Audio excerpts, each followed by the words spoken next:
En las sombras de un suburbio aparentemente tranquilo, donde el silencio es la norma y la privacidad se da por sentada, comenzó a gestarse una tragedia que nadie pudo prever.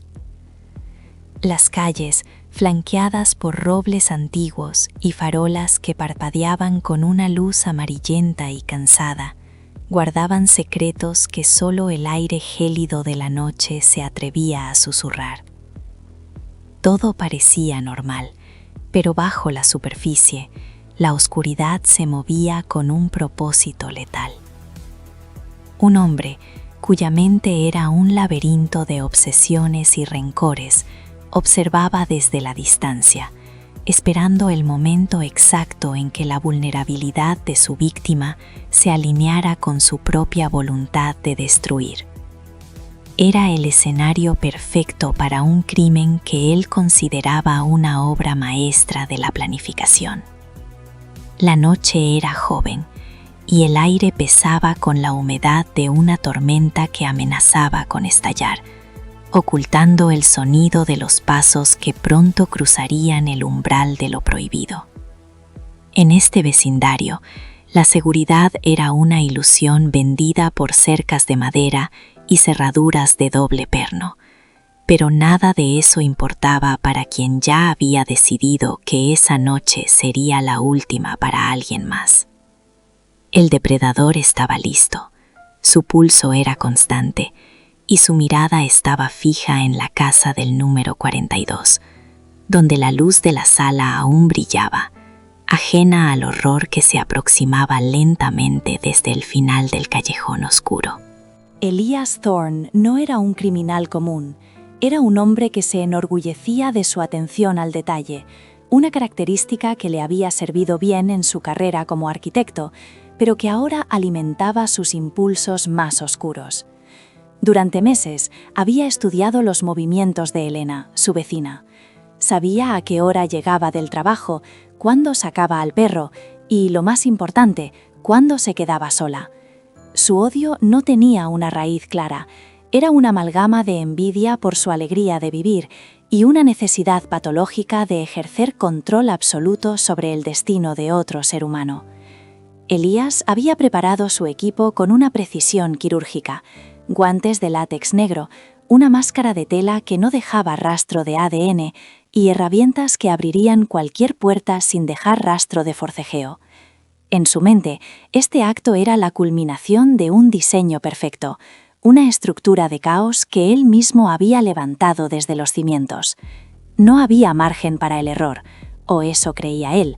Su arrogancia era su armadura, una capa de invencibilidad que lo hacía sentir superior a las leyes de los hombres y de la naturaleza.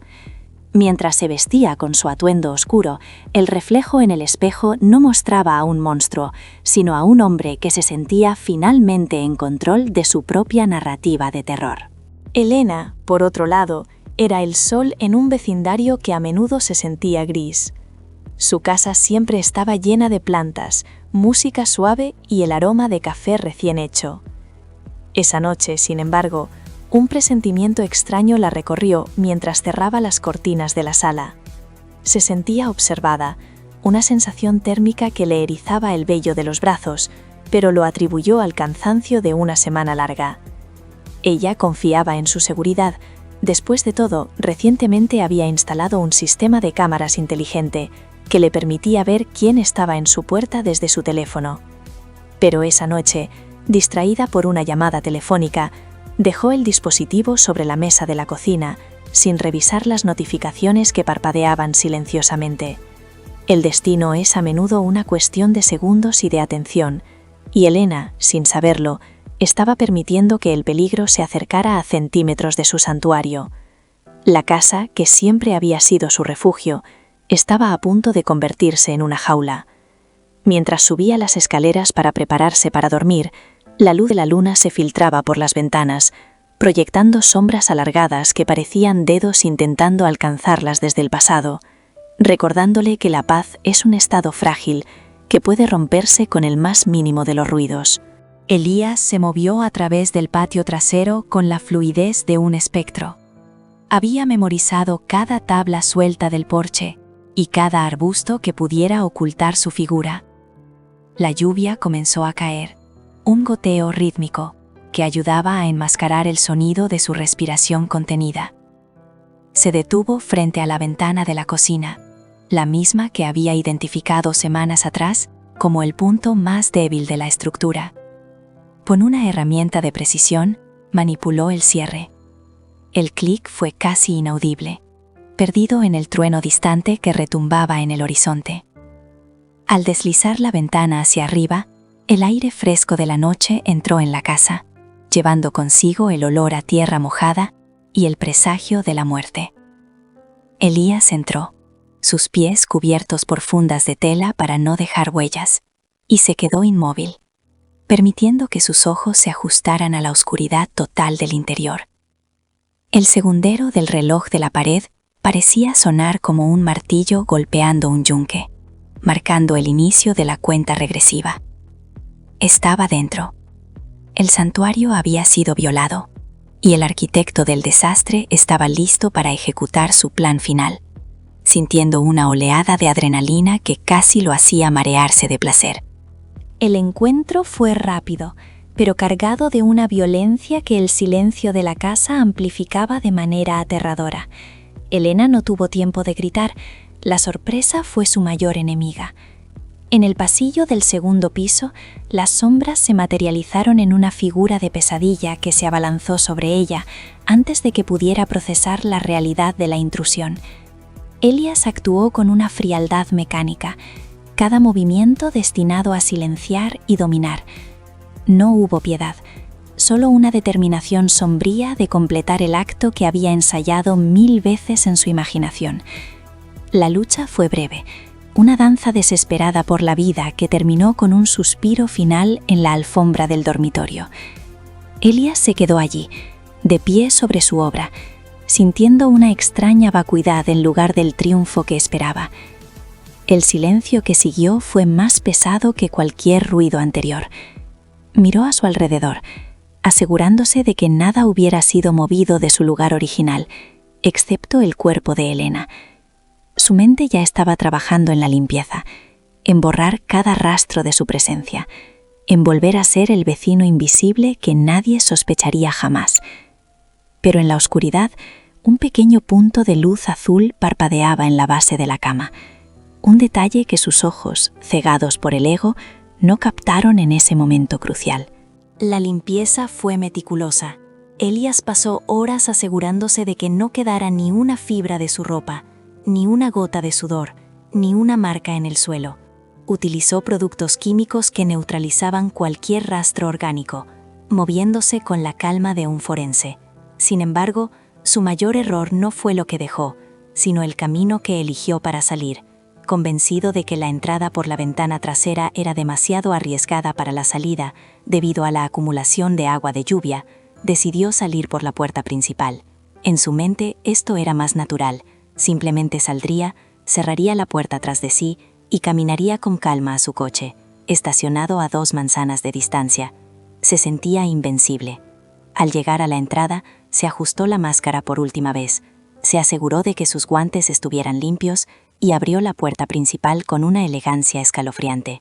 El aire de la noche lo recibió, fresco y purificador, o eso pensaba él. Caminó con paso firme por el porche, bajó los escalones de piedra y se fundió con las sombras del jardín delantero. Lo que Elías había olvidado por completo en su frenesí de control fue que justo encima del marco de la puerta, una pequeña lente de cristal observaba cada uno de sus movimientos con una fidelidad digital implacable. Una vez en su apartamento, Elías se despojó de su ropa oscura y la colocó en una bolsa de incineración que ya tenía preparada. Se dio una ducha larga, dejando que el agua caliente borrara la tensión de sus músculos, pero no la imagen de Elena de su mente. Se sentía eufórico, casi divino. Se sentó en su sillón favorito con un vaso de whisky, disfrutando de la quietud de su propia sala de estar. Todo había salido a la perfección. No había testigos, no había pruebas físicas, y el motivo era inexistente para cualquiera que no fuera él. Sin embargo, mientras el alcohol comenzaba a surtir efecto, Un pensamiento intrusivo cruzó su mente como un relámpago en una noche despejada. Recordó haber visto un brillo metálico en el porche de Elena mientras salía.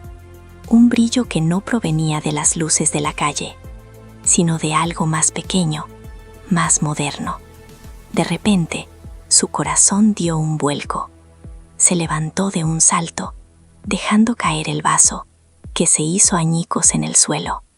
«La cámara», susurró para sí mismo, y el frío que sintió en ese momento fue mucho más intenso que el de la lluvia nocturna.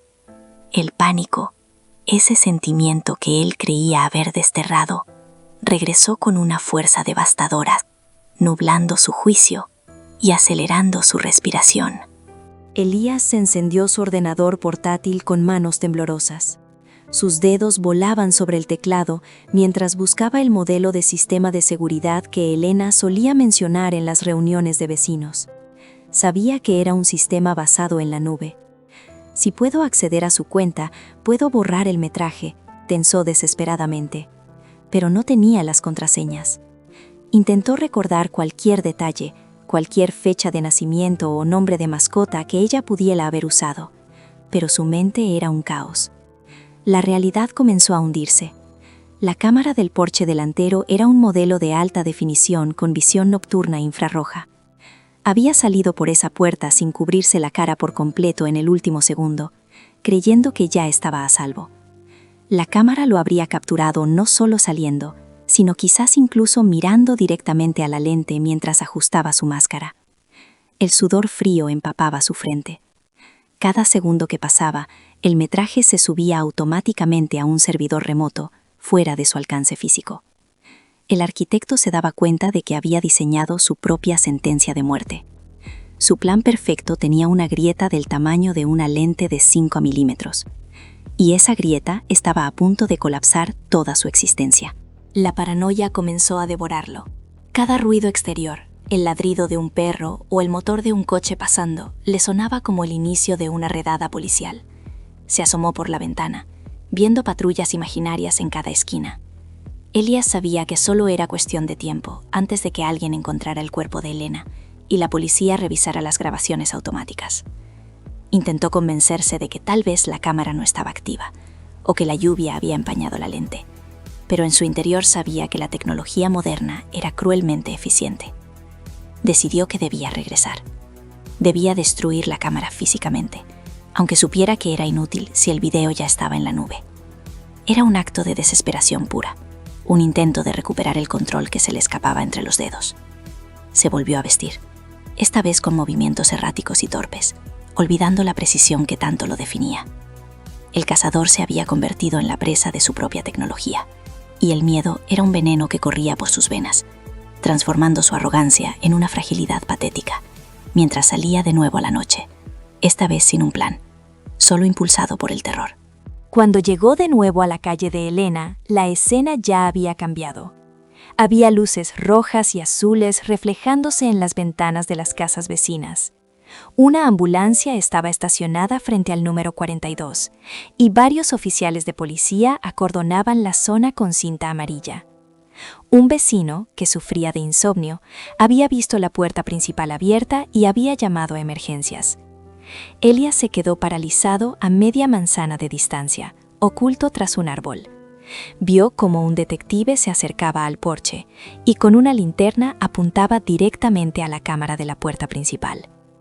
El oficial asintió a su compañero y sacó su teléfono, probablemente para contactar con la central y solicitar el acceso al servidor del fabricante. En ese momento, Elías supo que estaba acabado. La imagen de su rostro, iluminada por los infrarrojos de la cámara, ya estaba siendo procesada por algoritmos de reconocimiento facial. El mundo digital, que él siempre había despreciado por considerarlo inferior a su intelecto, lo había atrapado en una red invisible pero irrompible. Se alejó lentamente, sintiendo que el suelo se hundía bajo sus pies, mientras las sirenas de más patrullas comenzaban a aullar en la distancia, acercándose a su ubicación. El detective Marcus Vance era un hombre que creía en la evidencia física, pero amaba la evidencia digital. Al revisar el metraje desde su tableta en la escena del crimen, quedó asombrado por la claridad de la imagen. Allí estaba, un hombre saliendo de la casa a las 3:14 am. Al principio, el sujeto tenía la cara parcialmente cubierta, pero al llegar al final del porche, un error fatal ocurrió. El hombre se detuvo para quitarse los guantes y en un gesto instintivo de alivio, se bajó la máscara para respirar el aire fresco. La cámara capturó sus rasgos con una precisión asombrosa: la nariz aguileña, la mandíbula tensa y esos ojos que destilaban una mezcla de triunfo y locura. «Te tengo», murmuró Vance. No era un extraño, era alguien que vivía cerca, alguien que se sentía lo suficientemente cómodo como para bajar la guardia en ese porche. El detective ordenó de inmediato una búsqueda en la base de datos local y el cruce con los registros de los residentes del bloque. La tecnología de Elena, la misma que ella no pudo usar para salvarse, se convertiría ahora en su voz desde el más allá, señalando con un dedo digital al hombre que le había arrebatado la vida. Elías regresó a su apartamento, pero ya no era un refugio, era una celda de espera. Comenzó a destruir sus dispositivos electrónicos, golpeando su portátil con un martillo y quemando sus discos duros en el fregadero, pero sabía que era un gesto vacío. El video no estaba en sus manos, estaba en el éter, en servidores a miles de kilómetros de distancia que no podía tocar. Se sentó en el suelo, rodeado de escombros tecnológicos, y comenzó a reír. Era una risa histérica, la risa de un hombre que se da cuenta de la ironía de su destino. Él, el arquitecto de la perfección, el maestro del detalle, había sido derrotado por un dispositivo de $100 comprado en una oferta de Internet. La simplicidad de su error era lo que más le dolía, más que la perspectiva de la prisión o la inyección letal. Su ego estaba herido de muerte. Escuchó el sonido de neumáticos chirriando en el asfalto frente a su edificio. Luego, el eco de pasos pesados subiendo las escaleras de incendios. No intentó huir, no intentó luchar. Simplemente se quedó allí, mirando la puerta, esperando que el mundo real finalmente lo alcanzara, para cobrar la deuda que la cámara ya... La policía derribó la puerta con una fuerza explosiva. «¡Manos arriba! ¡Al suelo ahora!», gritaron las voces. Pero Elías ya estaba en el suelo, con los brazos extendidos como si estuviera esperando las esposas. El detective Vance entró al final, caminando sobre los restos del portátil destruido. Miró a Elías con una mezcla de desprecio y curiosidad. «¿Realmente pensaste que no veríamos la cámara, Thorne?», preguntó Vance. Elías no respondió, solo mantuvo su mirada fija en el vacío. Mientras lo sacaban del edificio, los vecinos se asomaban por sus ventanas, los mismos vecinos que él consideraba hormigas insignificantes. Ahora, él era el espectáculo, el monstruo capturado en la red de la modernidad. El viaje hacia la comisaría fue silencioso, pero en la mente de Elías, el video del porche se reproducía en un bucle infinito. Podía verse a sí mismo caminando hacia la cámara. Podía ver el momento exacto en que su rostro quedaba expuesto. Era su propia película de terror, y él era el protagonista que moría en el primer acto debido a su propia estupidez. El peso de la realidad era ahora una montaña que lo aplastaba contra el asiento de cuero del coche patrulla. En la sala de interrogatorios, la luz fluorescente era implacable, revelando cada poro y cada gota de sudor en la piel de Elías. Vance puso una tableta sobre la mesa de metal y pulsó play. La imagen era nítida. Se veía a Elías saliendo de la casa de Elena, su rostro iluminado por la luz infrarroja como si fuera un fantasma capturado en una sesión espiritista. «Es una buena toma, ¿verdad?», dijo Vance con una ironía cortante. «Incluso podemos ver el logo en tu chaqueta. Una chaqueta que encontramos en tu bolsa de basura, por cierto». Elías sintió que el aire desaparecía de la habitación. Cada detalle que Vance mencionaba era un clavo más en su ataúd. El detective continuó explicando cómo el sistema de la cámara tenía un respaldo de batería y una conexión celular independiente, por lo que incluso si Elías hubiera cortado la luz o el Wi-Fi, el video se habría enviado de todos modos. La tecnología había sido diseñada para ser a prueba de criminales como él. Elías cerró los ojos, pero la imagen seguía allí, grabada en su retina. Había sido superado no por un genio, sino por un sistema automatizado que no siente miedo, no comete errores y nunca olvida. El juicio de Elias Thorne se convirtió en una sensación mediática. El video de la cámara del porche, apodado por la prensa como el video del error fatal, fue la pieza central de la fiscalía. Millones de personas vieron el momento en que el asesino perfecto se delataba a sí mismo. La defensa intentó argumentar que la iluminación infrarroja podía distorsionar los rasgos, pero los peritos forenses digitales demolieron esa teoría con análisis de puntos biométricos que coincidían al 99.9% con Elias. Elena se convirtió en un símbolo de cómo la tecnología podía buscar justicia incluso cuando la víctima ya no podía hablar.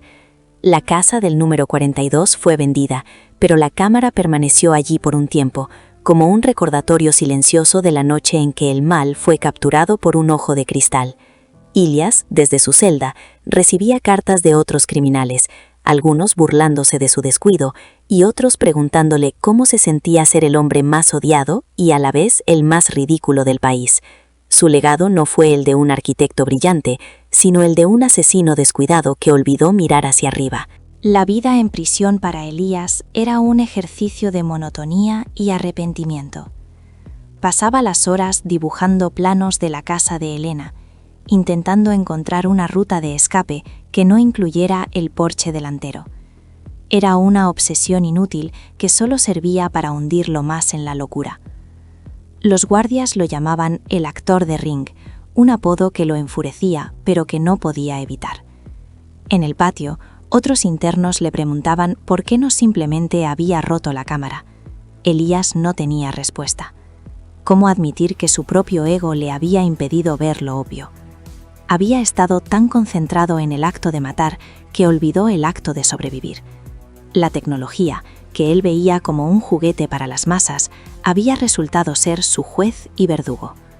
Cada noche, cuando se apagaban las luces de la prisión, imaginaba el lente de la cámara observándolo en su celda, grabando su declive, subiendo su miseria a una nube eterna donde el perdón no existía y el olvido era imposible.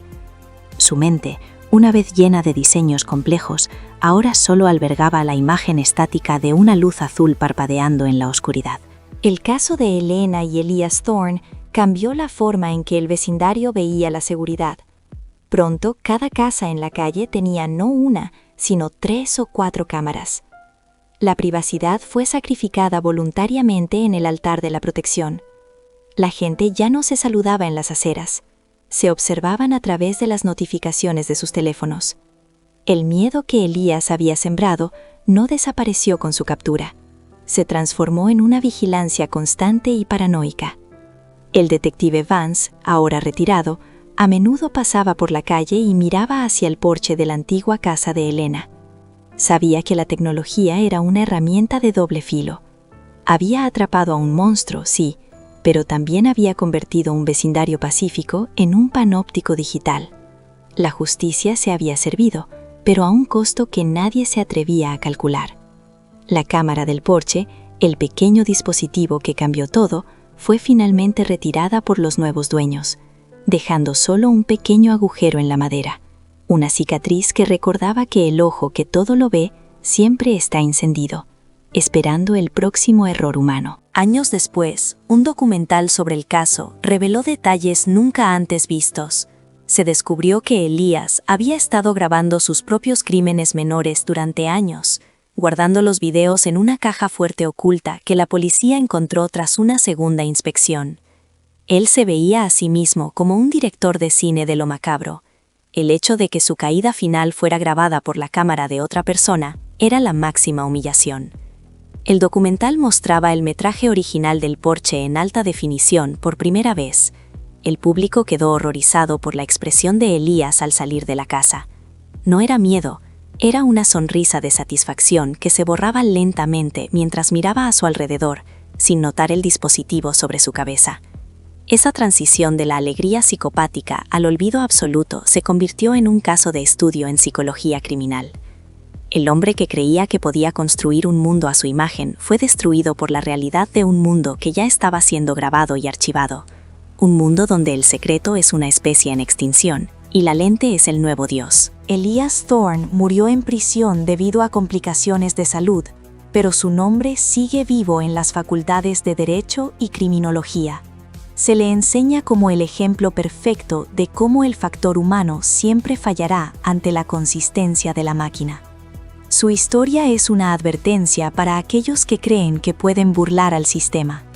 En la era de la información, el crimen perfecto no existe porque siempre hay un rastro, un bit de datos, una imagen en la nube que espera ser descubierta. La tragedia de Elena no fue en vano. Su decisión de instalar esa cámara, aunque no la salvó a ella, salvó a innumerables víctimas potenciales, al poner fin a la carrera de un depredador que apenas estaba comenzando. La casa del número 42 sigue en pie, habitada por una familia joven que ríe y juega en el mismo porche donde una vez se decidió un destino. La oscuridad ha retrocedido, pero las luces de las cámaras siguen brillando. Pequeños centinelas azules, que aseguran que el silencio de la noche nunca más guarde secretos tan terribles. Finalmente, la historia de Elías nos enseña que el mal es a menudo su propio enemigo. En su búsqueda de la perfección y el control, olvidó la variable más simple, el avance del mundo que lo rodeaba. La cámara no fue solo un dispositivo, fue el espejo que le devolvió la imagen de su propia arrogancia. Mientras cerramos este capítulo de Crímenes Reales, recordamos que la justicia a veces llega de las formas más inesperadas, a través de cables y lentes y servidores remotos. La vigilancia es el nuevo contrato social, y aunque nos hace sentir seguros, también nos recuerda que siempre hay alguien, o algo, observando. La historia de la cámara del porche quedará grabada en los anales del crimen como el momento en que la tecnología finalmente superó a la astucia del asesino, dejando claro que en el siglo XXI los muros tienen ojos y la nube no olvida nada. El arquitecto del caos fue derrotado por el arquitecto de la conectividad, y el mundo, por un breve momento, se sintió un poco más justo. Gracias por acompañarnos en este profundo análisis de uno de los errores más increíbles en la historia del crimen real. Si te apasionan estas historias de justicia y tecnología, no olvides suscribirte a nuestro canal y activar la campana de notificaciones para no perderte ningún caso. ¿Qué piensas tú? ¿Fue la cámara el verdadero héroe de esta historia? ¿O fue simplemente la mala suerte de Elías? Déjanos tu opinión en los comentarios de abajo, léenos cada uno de ellos. Tu apoyo nos ayuda a seguir trayendo contenido de alta calidad sobre la mente criminal y los misterios que nos rodean. Hasta el